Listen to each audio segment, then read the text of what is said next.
Recording in progress. Got it. Hello, everybody.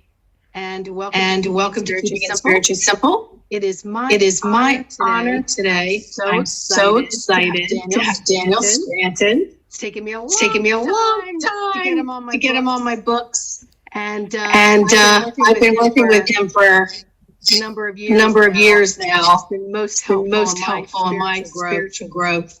So we have a little bit of time, and also Daniel is in Australia, so super early there. So let's be courteous of our time frame. So tell us, Daniel. We've got a lot of courses, a lot of things going on. Do share. Well, actually, for the month of July, I haven't really set up anything yet. I always have a full moon manifestation class that I do. So that'll be, I think, on the 13th of July.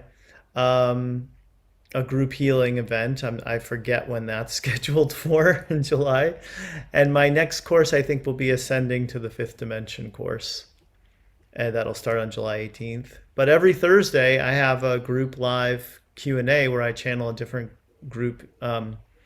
So there's typically 4 I work with in a month: the Hathors, Pleiadians, Arcturians, and the Creators. And about 25 people usually sign up for that, and they ask their questions and they get their answers from the beings I channel. So it's turns out to be a very long, like 3 to 3.5 hour event usually. Yeah. I know I've taken some of your courses, and your channeling has been quite interesting. It really tests yourself, but then you get to see so much like surprise growth. Yeah, I'm glad you have that response to them. I really enjoy teaching. I love doing my courses because most of the time people just want me to channel for them, and I like to be present too, and talk and interact with people and share my own insights. So it's fun to do the courses where there's a little bit of channeling at the end. It's about 1/6 of the hour is channeling, and the rest is me answering people's questions, lecturing on the topic. I know those are very interactive and enjoyable. I know in the beginning we were just on volume for a while. Remember the beginning courses you had? I typically do. I typically do them without video. I do these new courses that I put together, which are longer, on Zoom. I call them mega courses, and they go for 9 classes, 2 hours each class, and once a month, because I'm teaching people generally how to channel, and I want them to have a month to work with what I give them in each class, so then they can come to the next class and be ready to move to the next topic that we're going to cover, or the next being or collective that I'm going to have them channel. So those ones I've been doing on Zoom, but for the most part, I use a platform called Instant Teleseminar, and it is audio only. Yeah. I've been on the other end of those. Yeah. So I don't think people realize how many people you actually channel, because you're the most popular through ninth dimensional Aquarians. Yeah. So do you want to tell people about the multitude of beings that you channel? Sure. I channel the Arcturians that you mentioned, the Pleiadian High Council of 7, they call themselves. The Hathors, the Creators, the Founders. Archangel Michael, Archangel Gabriel, Ophelia the Fairy, Saint Germain, Kuan Yin, Mother Mary, Mary Magdalene, Buddha, Yeshua, and I'm sure I'm missing somebody there, a few probably. Did you say Yeshua? Yeah, occasionally people will ask me to channel someone else, like, will you channel Syrians for me, or Lyrans, or Andromedan Council of Light? I channel them more frequently than the other Syrian and Lyran collectives, but at this point there's the Zetas I've channeled, the Quaranthians I've channeled, the Unicorn Collective I've channeled, so it's at least 20 that I mean, I'm because I actually did 20 of these bedtime stories with a different collective for each one. Um, yeah, so it's around that number. Yeah, I've listened Yeah, to a I've few of listened to those a few of bedtime those bedtime stories. stories. Now I know For me, I've had a lot I've of had a lot of sessions with you, you, and and every once in a every once in a while, while, I'll just let I'll you just let you choose on choose who on wants to who come wants to through. come through. And the And Pleiadian the High Pleiadian High Council were Council the were ones the that ones that came up with the came up with the header header for my for my website, website, which was which was fantastic. fantastic. So it So helped me put it my helped me put website my website together. So together. So it's not just it's not just personal questions questions people people get get to to ask ask. They get to ask business, business and and all kinds of all kinds of things. things. Yeah, I get asked anything you can possibly imagine, but luckily I'm not a psychic, so I don't get asked, is he cheating over and over again, like those poor psychics, they must hear that like several times a day. Yeah, And people yet aren't getting people that aren't they're a getting full that they're a full participant, whether he's participant, whether cheating or he's not. cheating or not. Right. It's and even the where they are in that moment is a reality where he is and he isn't. Like the Schrodinger's cat experiment. Do you know that one in psychology? Is his famous one where this guy, I think he was German with that name, said you put a cat in a box, and I don't know what else you do. Maybe there's like poison in there too. It's obviously not ethical, but there's both realities exist where the cat's alive and the cat's dead until you pull the box up off the cat and you look to see which reality you're in. And it's very like it's very metaphysical for science, but for some reason it was a scientific experiment. And that's true of all of our lives too. People will say like, well, what's going to happen with cryptocurrency, or when's the shift going to happen, or what, when's the solar flash, or is the economy going to collapse? And it's all the answers are, it's up to you. What reality do you want to be in? What are you vibrating in harmony with? But there was a time when we would incarnate, and we're not in that type of realm anymore, but we used to incarnate in a third dimensional lifetime where a lot of that was predetermined. Who you're going to marry, how many kids you're going to have, what you're going to do for a living. And you pretty much had that one spouse and that one occupation. And so, that you'd set yourself up for that life path before you were born. But this lifetime's different because we're shifting. We already shifted into the fourth dimension. We're awakening. We're realizing like all these different realities exist. So then why would we want to live a life where everything was already predetermined and how we vibrated had no impact on it? Now even if you were living in one of those lifetimes where you were going to be a carpenter and be married to Susie Jones and have 2 kids, you'd still get to choose how you vibrated and how much you enjoyed that life, and whether you lived in resentment or were able to forgive people. All of those choices still were there, and those are obviously different vibrational choices. But now a number of possibilities available to us is much higher, and I think people still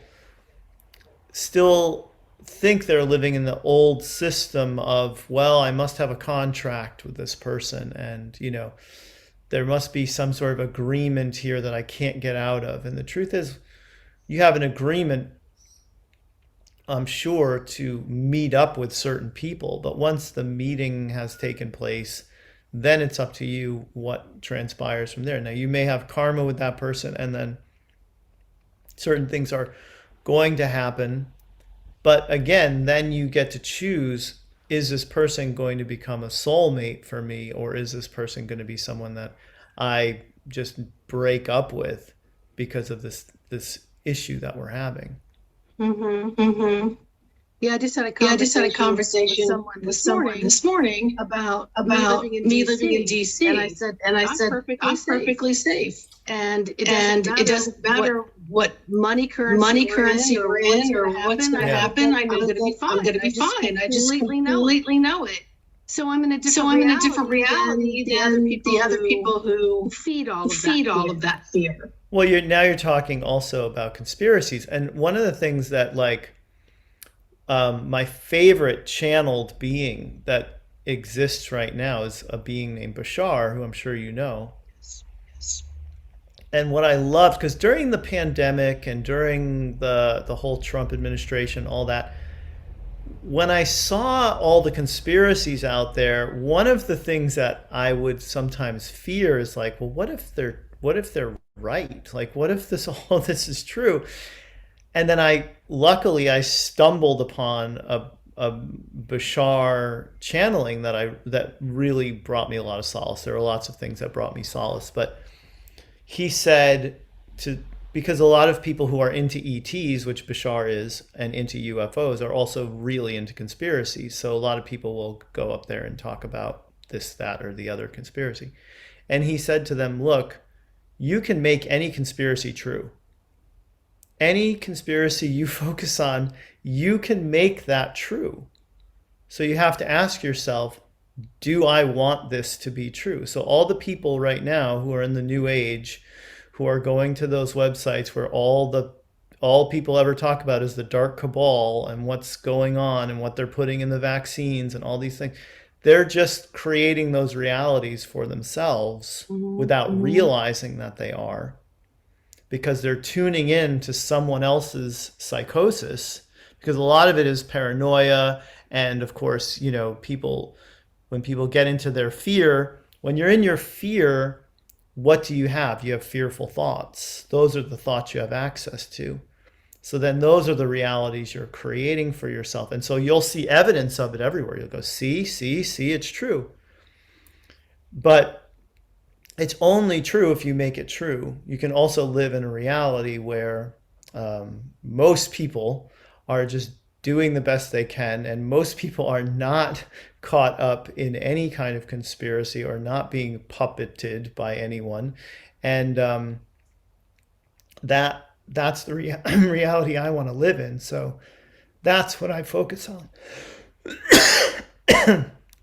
That's what I focus on, creating myself. Right.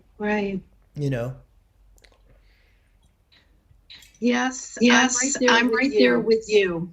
So since we're limited on time, and we want to get to maybe some messages that would be pertinent right now. Who would you like to call in? Did you want me to ask you questions, or can you just? We can do both. Okay. I can channel a little bit of whatever they want to say, and then you can ask questions. Okay. And I think, why not do the Arcturians, since they're the ones that I'm channeling most frequently now? Whatever works for you. Okay, here I go.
Greetings.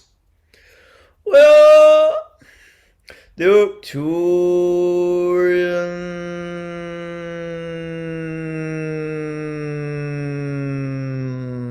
Council. Well, please.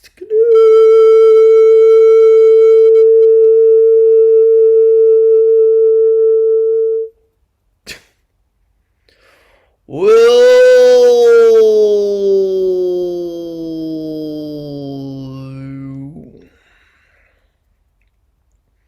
is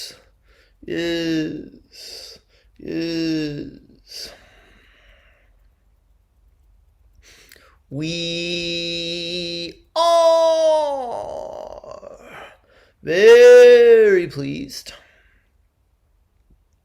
to be here with all of you and to give you our very positive outlook on what you are living there on earth. Remember that even what is called or deemed to be negative that is happening there on earth is leading to something that is quite positive. It is the point at which the person gets to decide for themselves that there would be something better that they could be experiencing if they could focus on it. And so no matter what's going on in your life, no matter what's going on across the planet, you always have the choice to say that I'm going to focus on the opposite of this negative experience, this unwanted experience, because this has been the catalyst that it was always designed to be, to get me to create that better reality for myself and others. And so that's how you want to look at the world or at your personal lives, in a way that it actually serves you.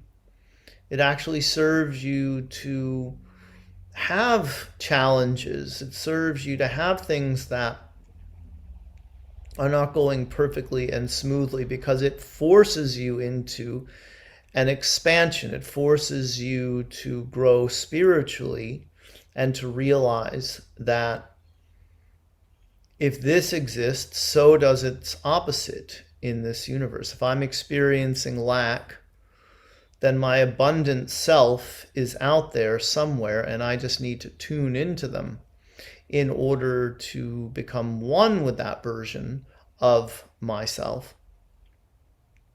And that's something that people are awakening to. People are awakening to the truth that there isn't just one reality. There isn't just one earth that you are all sharing there.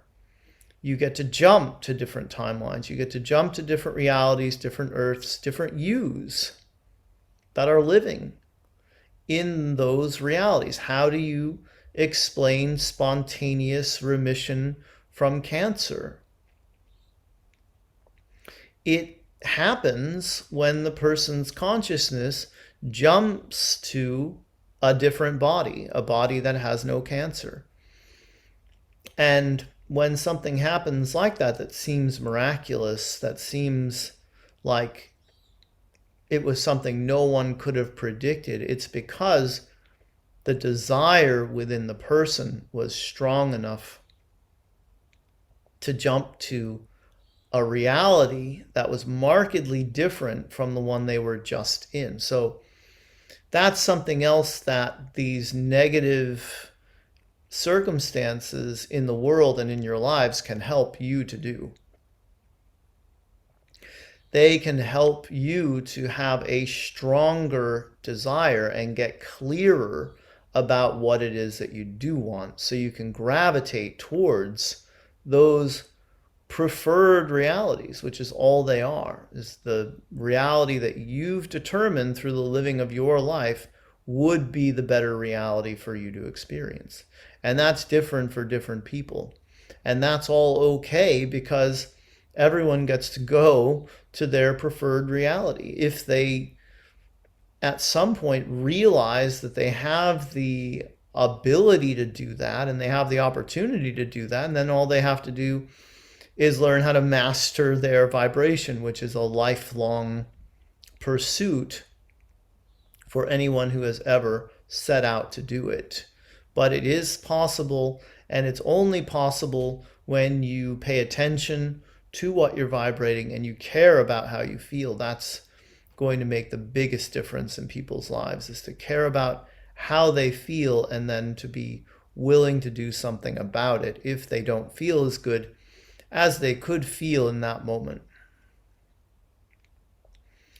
Very good. Now, do you have some questions prepared for us? I do. So a lot of people are going through their dream states and experiencing what feels like a living dream, like they're actually in it. Are they currently in it? Or is this sort of a replay of an experience they've had in another lifetime? It could be.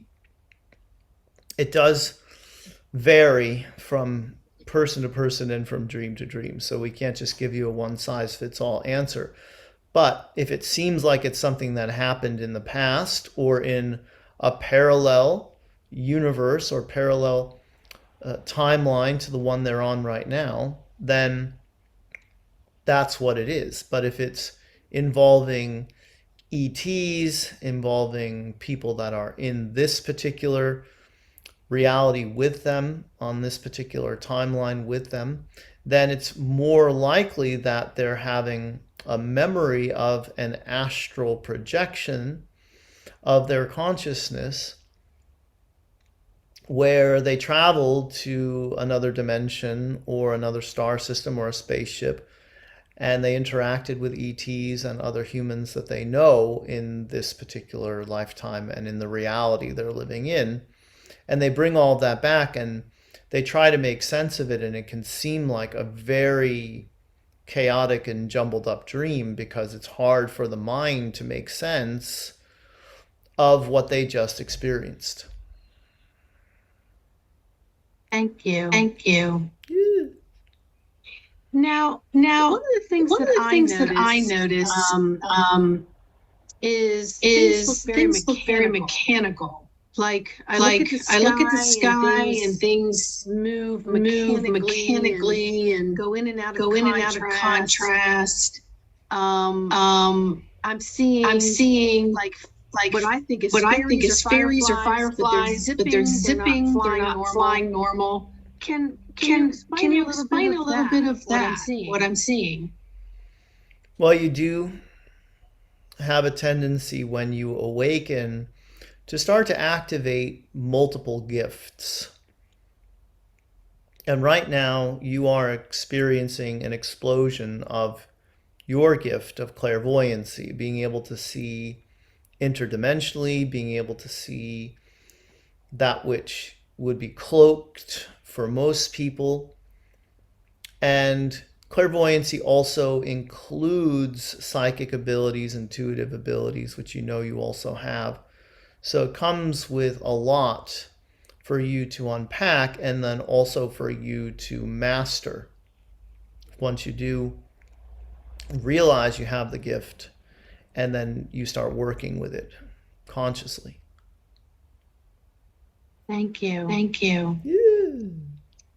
What about this loss of memory? Like you just can't remember anything. Even if you go somewhere and you come out of the door and everything just looks different. Parking lot, where you put your car, where you put your thoughts. Now you're talking about jumping a timeline, which is something that you do all the time, but you don't always notice. People talk about the Mandela Effect. That's what that is. It's people jumping to a timeline where something is different, and it's not a big enough difference to make a huge impact on their lives, but it's a difference that they were able to notice because the mind didn't fill in that detail in the same way from one timeline to another. And so the insignificant details that you pick up on are significant in the sense that they help you to realize how things really work there on Earth, which is that you go to the timeline that you are a vibrational match to, and you do it all the time, and usually you're able to fill in all the details so that you remember things being the way that they always have been. Thank you. Yeah. What about going in and out of all these energetic aches and pains? Is this going to continue for much longer? Well, they help you to recognize when you do have some resistance going on in your body or your chakras or your field, that you're in the process of releasing some lower vibrational energies that you're purging. And it does go away when you are able to keep up with all the higher frequency energies that are coming in, and when there's nothing that's stuck within you that's creating that response in the physical body.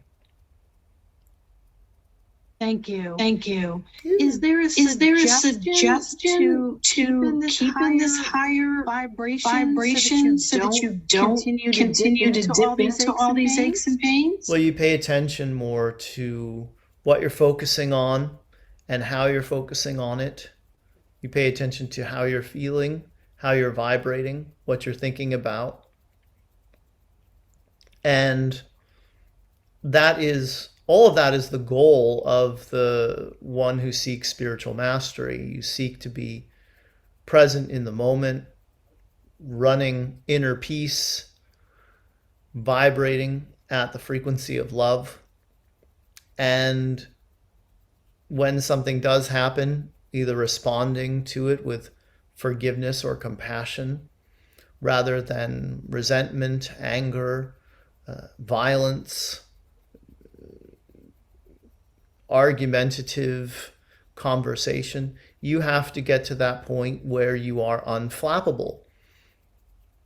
And that's the goal of everyone who's seeking spiritual mastery, whether they know it or not. Some people are still stuck in the idea that they're supposed to be some sort of warrior of the light. Well, the two things do not go together.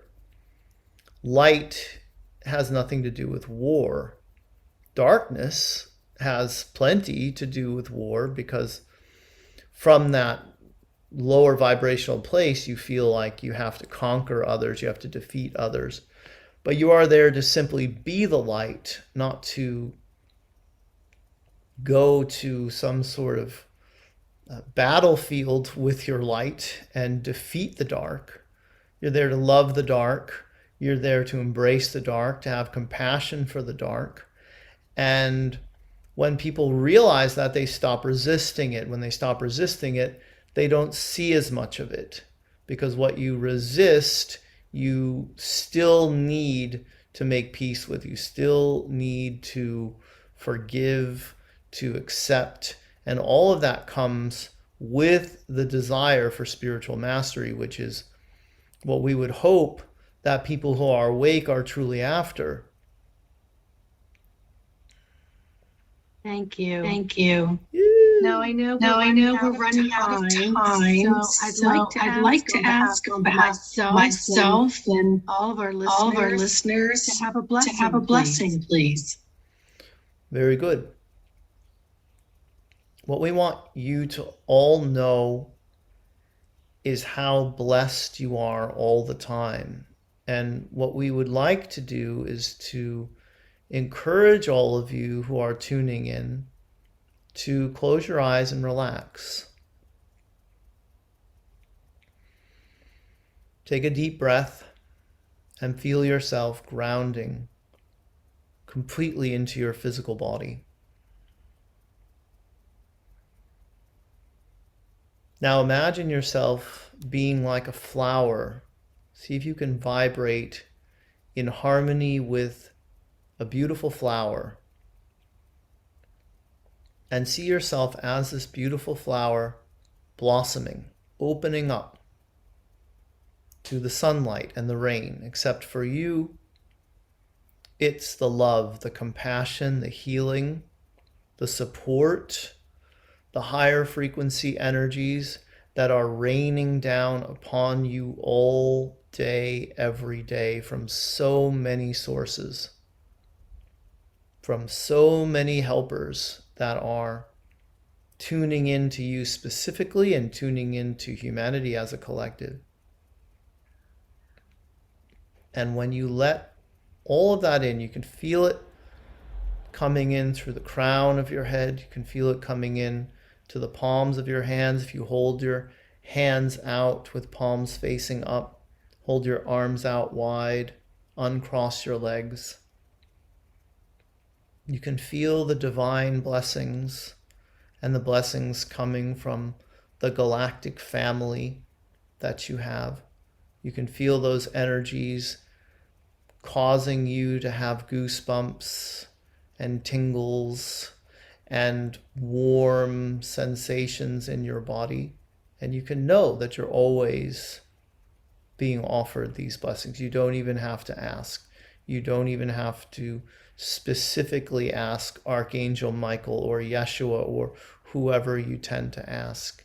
You just have to acknowledge that they are there, they are for you, and that you can open up to them at any time. And then you can really start to feel that wonderful support and that stability of the non-physical energies and even the higher dimensional energies coming from physical beings that are available to you all the time. Very good. We are the Arcturian Council, and we have enjoyed connecting with you. Thank you so much, Daniel. You're welcome. I appreciate your time. I really do. I know it took us a long time to get here. And it's a bit of a wait. Everybody who wants to know anything about Daniel Scranton is danielscranton.com. I buy sessions regularly when he has a discount. That runs out today. Yep. But he's got a lot of courses and a lot more things he's added on. In the summer, he's traveling a little bit. But still working. Get your appointment now. I just made one, but I was lucky I got it in November. Normally it's like 6 months. Now it's down to like 4.5. Yes. Well, I thank you so much. And enjoy the rest of your trip with your loving family. Thank you. I will. My pleasure. Okay. All right, everybody. I will have these links in the description. And please like, subscribe, and share, and leave us a message. We appreciate your support. Bye.